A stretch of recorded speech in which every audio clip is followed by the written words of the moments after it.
안녕하세요. 나무아카데미입니다. 이번 시간에는 고3 6월 학평 국어 독서 전통적 PCR과 실시간 PCR의 원리와 특징, 지문 분석 함께 지문 함께 보도록 할게요. 1993년 노벨의 화학상은 중합효소 연쇄 반응, 즉 우리 지금 이 글의 핵심 제재라고 할 수 있겠죠. PCR을 개발한 멀리스에게 수여된다라고 이야기하며 화두를 던지고 있었습니다. 이 PCR을 통해서는 염기 서열을 아는 DNA가 한 분자라도 있으면 이를 다량으로 증폭할 수 있는 길을 열었기 때문인데요. 이러한 PCR에는 4가지 필수 요소가 있다고 합니다. 첫 번째 주형 DNA, 그리고 프라이머, DNA 중합 효소, 그리고 4종의 뉴클레오타이드, 이 4가지가 반드시 필요하다고 하는데요. 여기서는 이러한 것들이 각각 무엇인지 개념을 설명을 해주고 있었습니다. 먼저 주형 DNA란 무엇이냐면 시료로부터 추출하여서 PCR에서 DNA 증폭의 바탕이 되는 이중가닥 DNA를 이야기한다고 합니다. 그리고 이러한 주형 DNA에서 증폭하고자 하는 부위를 바로 표적 DNA라고 한다고 합니다. 이때 프라이머는 그러한 표적 DNA의 일부분과 동일한 염기 서열로 이루어진 짧은 단일 가닥 DNA를 일컫는 말인데요. 이러한 이종의 프라이머가 표적 DNA의 시작과 끝에 각각 결합한다고 합니다. 그리고 DNA 종합 효소는 DNA를 복제를 하는데 단일 가닥 DNA의 각 염기 서열에 대응하는 뉴클레오타이드를 순서대로 결합시키면서 이중 가닥 DNA를 생성한다고 합니다. 자, 그 다음은 PCR의 과정이 나와 있는데요. 이 PCR 과정은 첫 번째, 열을 가해서 이중 가닥의 DNA를 2개의 단일 가닥으로 분리하는 것으로 시작된다고 합니다. 네, 즉 2개 가닥으로 이루어져 있던 DNA를 각각 하나씩 분리하는 것으로 시작을 하는데요. 이후에 각각의 단일 가닥 DNA에, 즉 이렇게 분리된 DNA에 우리가 앞서 보았던 프라이머가 결합을 하게 됩니다. 이렇게 결합을 하게 되면 DNA 중합 효소, 즉 DNA를 복제하는 것이죠. 이 효소에 의해서 복제가 되어서 다시 2개의 이중가닥 DNA가 생기게 되는 것입니다. 이렇게 일정한 시간 동안 진행되는 이러한 DNA 복제 과정이 바로 한 사이클을 이루게 되는데요. 이 사이클마다 표적 DNA의 양은 2배씩 증가하게 된다고 합니다.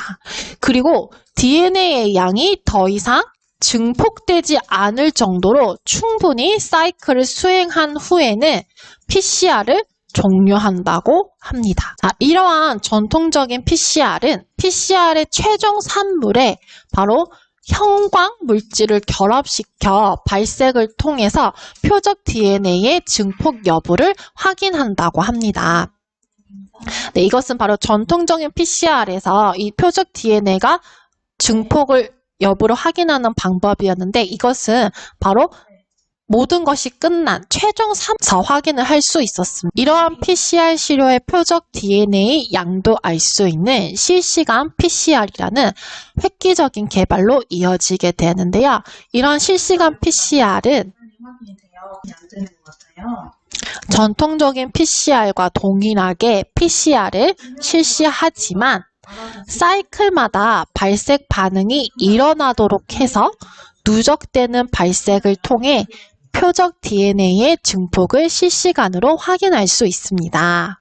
바로 전통적인 PCR과 차이점인데요. 실시간 PCR에서는 바로 표적 DNA 증폭을 실시간으로 확인할 수 있다는 것이었습니다. 이를 위해서는 실시간 PCR에서는 PCR 과정에 발색 물질이 추가로 필요한데요. 바로 2가지가 필요합니다. 이중가닥 DNA 특이 염료 또는 형광 표식 탐침, 이 2가지가 필요하다고 하는데요. 먼저 이중가닥 DNA 특이 염료는 이중가닥 DNA에 결합해서 발색하는 형광물질이라고 합니다. 이때 새로 생성된 이중가닥 표적 DNA에 결합해서 발색하기 때문에 표적 DNA의 증폭을 알 수 있게 해준다고 하네요. 다만 이중가닥 DNA 특이 염료는 모든 이중가닥 DNA에 결합할 수 있기 때문에 두 개의 프라이머끼리 결합하여서 이중가닥의 이합체를 형성한 경우에는 이와도 결합해서 의도치 않은 발색이 일어나는 단점이 있다고 합니다. 그 다음 형광표식 탐침을 보도록 할게요. 형광표식 탐침은 형광물질과 이 형광물질을 억제하는 소각물질이 붙어있는 단일가닥 DNA 단편인데요. 표적 DNA에서 프라이머가 결합하지 않는 부위에 특이적으로 결합하도록 설계된다고 합니다. 이러한 PCR 과정에서 이중가닥 DNA가 단일가닥이 되면 형광표식 탐침은 프라이머와 마찬가지로 표적 DNA에 결합하는데요. 내부 우리가 앞서 보았죠. 이중가닥이 단일가닥이 되면 그 단일가닥에 프라이머가 양쪽으로 붙는다고 했었죠. 그것처럼 형광표식 탐침도 프라이머처럼 이렇게 표적 DNA와 결합을 하게 됩니다. 이후에 DNA 중합 효소에 의해서 이중가닥 DNA가 형성되는 과정 중에, 즉 복제되는 과정 중에서 이 탐침은 표적 DNA와 결합했던 것이 끊어지고 분해되게 됩니다. 이때 탐침이 분해되어서 형광물질과 소각물질의 분리가 일어나게 되면 이때 비로소 형광물질이 발색이 되며 이로써 표적 DNA가 증폭되었음을 우리는 알 수 있게 되는 원리였습니다. 네, 이렇게 형광표식 탐침은 표적 DNA에 특이적으로 결합하는 장점을 지니지만 상대적으로 비용이 비싸다는 단점 또한 있었습니다. 이렇게 실시간 PCR에서 발색도는 바로 증폭된 이중가닥 표적 DNA의 양에 비례하게 되는데요. 일정 수준의 발색도에 도달하는 데 필요한 사이클은 표적 DNA의 초기 양에 따라서 달라진다고 합니다.